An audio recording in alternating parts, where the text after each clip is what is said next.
అద్భుత కళతో అమ్మవారి చిత్రం వేసిన రామకోటి రామరాజు తర్బూజకాయపై వారాహి అమ్మవారు గజ్వేల్. గత 30 సంవత్సరాల నుంచి ఎన్నో చిత్రాలకు ప్రాణం పోసిన రామకోటి రామరాజు ఈసారి వారాహి అమ్మవారి చిత్రాన్ని తర్బూజకాయపై చిత్రించారు. వారాహి అమ్మవారి నవరాత్రోత్సవ భాగంగా తర్బూజకాయపై అమ్మ అద్భుత రూపాన్ని చిత్రించి గురువారం నాడు రామకోటి కార్యాలయంలో ఆవిష్కరించి తనకున్న అపారమైన భక్తిని చాటుకున్నాడు.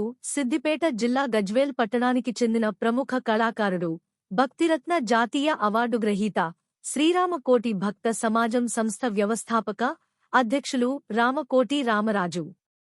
ఈ సందర్భంగా మాట్లాడుతూ దుష్ట శక్తులను తరిమికొట్టి అష్ట ఐశ్వర్యాలను, రక్షణను ప్రసాదించే పరాశక్తి వారాహి మాత అన్నారు.